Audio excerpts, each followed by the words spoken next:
Welcome back.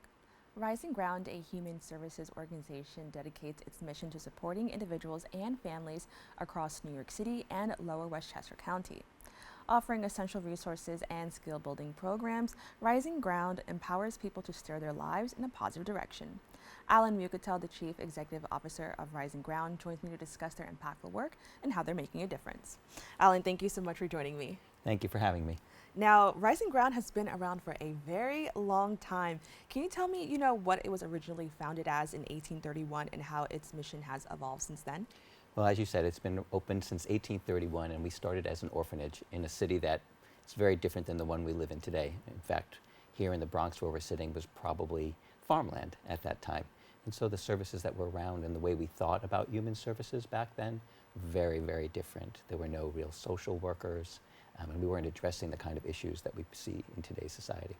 That's amazing. And then can you just tell us, what its overall mission is now? Sure. Like our name implies, we're about helping people to move upward and forward in their lives. That's the rising part of the name.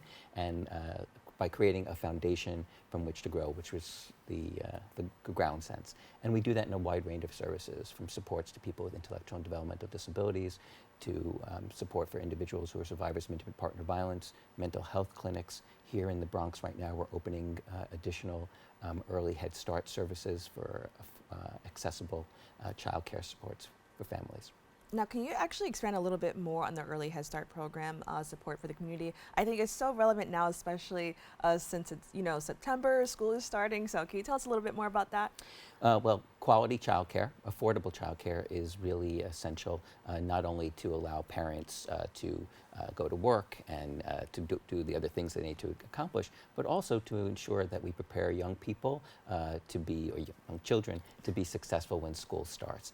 What we do is we work with community-based child care providers, home-based child care providers, ensure they have the resources and supports and are backed up by an organization like ours that can provide training and other additional supports to them as they help young people. And then we also work with their parents and families to make sure that those connections happen. And we have a really great success rate with young people leaving those programs in time to go to kindergarten, really prepared for school. That's amazing, and I love to hear. I mean, there's so much research and study that shows that early education is very beneficial to children. So I think that's an amazing effort, and I love to hear it. Now, how does Rising Ground ensure its services are effective and relevant to the needs of the community that they're serving? Well, let's go back to the fact that we were talking about this long history for this organization. The services we provide have been changing over these 190 plus years. For example, even the idea of community mental health services like we provide today didn't exist back then. Or even thinking about, I mentioned survivors of intimate partner violence. And in the 1830s, there were really no places for individuals to go to get help if they were in a situation that was unsafe. And so we've been changing and growing continually, and we do that all the time. And now we're always focused on where the needs are, what's happening in communities. So for example, in the past several decades, there's been a real push to engage people with lived experience in helping those who have challenges. I think we hear it a lot, let's say, in substance abuse treatment programs, right? Having somebody who's gone through that process. Or in our work with youth who are court involved, employing individuals who have themselves been engaged in challenges with the courts, maybe when they were younger, and can talk to a young person about what their life has been and what their path has been and how they can change that direction for themselves. We've seen that kind of engagement of those individuals as an example of the kind of ways to do the work that we do better today than would have been done in the past. Now, since the organization is always evolving, which I think is amazing, that's the only way to grow. How do you determine what challenges you want to take on as an organization? Well, we are a large organization, it's true. We have over 2,000 people who work for us. We run about 100 and some odd programs in 138 locations. We have a big presence here in the Bronx, but also in Queens, Brooklyn, Manhattan, and Lower Westchester County. As we think about the work that needs to be done, we're doing that in a couple of different ways. First, we're talking to the people who we're supporting every day. And from them, we're learning about what needs are and how we want to adjust the programs we currently operate and what other ways we want to do more work. An example right now is as we all know, there's a real need for housing of various kinds, affordable housing, supportive housing, and that's an area where we as an organization are thinking of putting additional resources in the years to come. And that's coming from the people from the staff who are working on the front lines and the people we're supporting, but we're also, like everybody else, we're paying attention to what's out there in the news and what we're reading, and we're trying to incorporate all those things in our thinking about where to go next.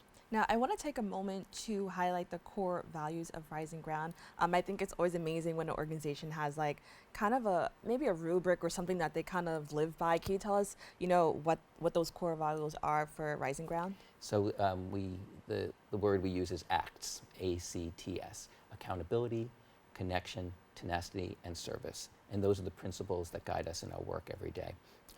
And given the vast array of programs that we provide, we find that those values cut across all that we do. Now, how does, or in what ways does Rising Ground demonstrate its commitment to accountability? Perfect. So it starts in a couple of different ways. First, it's that we have how we employ the right people for the work, right? And what we say and how we ground them in our sense of what it means to be delivering service, but also in the way we review what we're doing. We have a very robust, you would call it a quality assurance area, but we call it performance effectiveness and measurement, PEM. We're out there all the time doing both site reviews, overnight visits, paper reviews, fire safety checks. We're also, of course, responsive to our government partners who are doing those similar kinds of evaluations. We have a very large employee performance evaluation system. And I think I implied that it also starts with who we hire at the very beginning. Just yesterday, I went to our new employee orientation for this month, and there were 60 new employees. You can sense right away when I walked in that room that we had engaged some people who are so determined to do this work. It's really very exciting, and so we have to continue to hold ourselves accountable by checking up on ourselves and making sure that we're doing the right things all the time.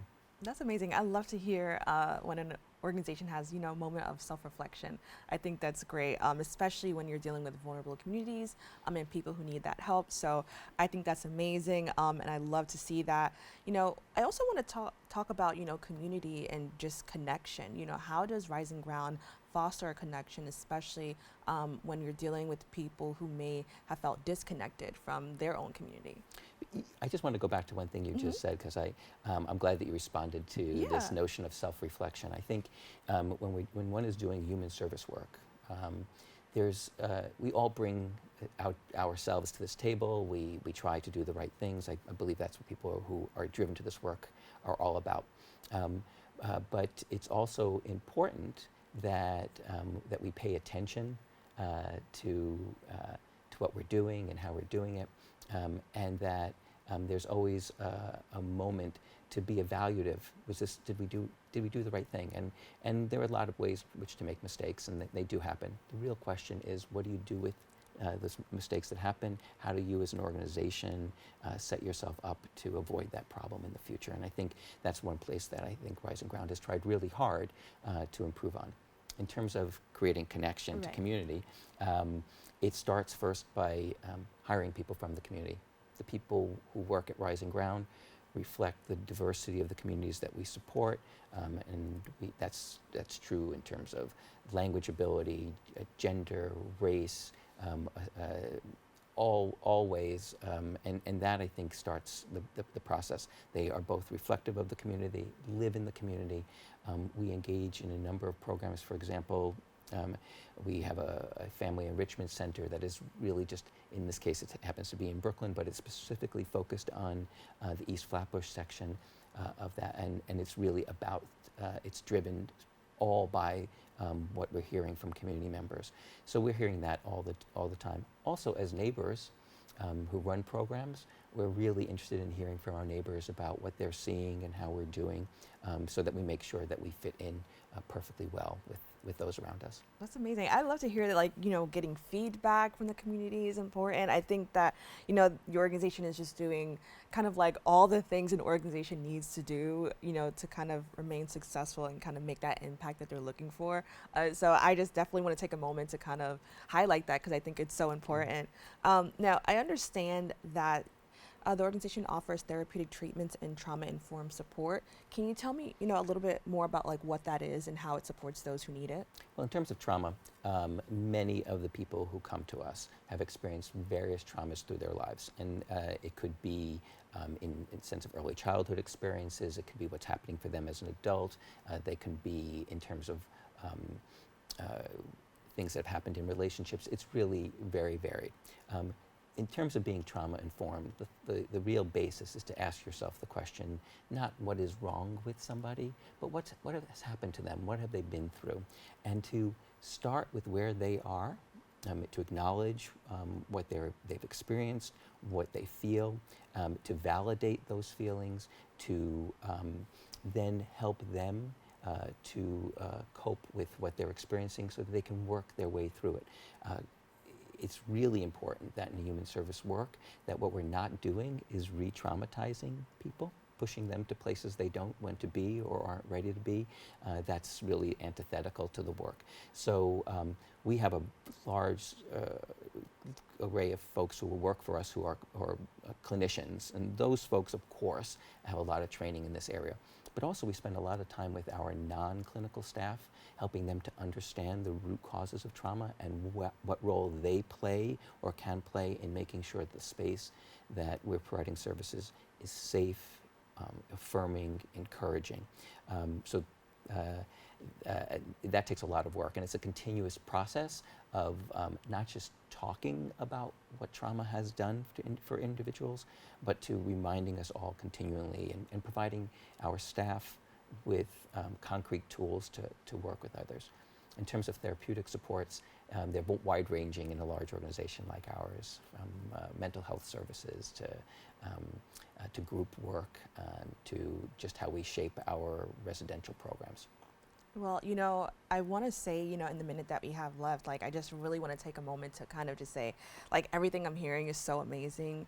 And I love that, the organization is taking an effort, yes, to help people. But as I mentioned before, to kind of look inside and see what is needed to be done to help people. Because I think a lot of people have good intentions, and they want to help people. But, even thinking about how you approach people who have been through trauma is important. And so I definitely, want to highlight you and the organization and the work that you're doing. And with that, I also want to thank you so much for joining us and kind of sharing, a little bit about the work that you're doing, because I'm sure there's people that watching that may need these services. So with that, I want to say thank you so much for joining us and sharing a little bit of your community with us. Thank you so much. My pleasure. To learn more about the efforts and programs offered by this organization, please go to their website at risingground.org. We have to take a quick break. We'll be back with more Open right after this.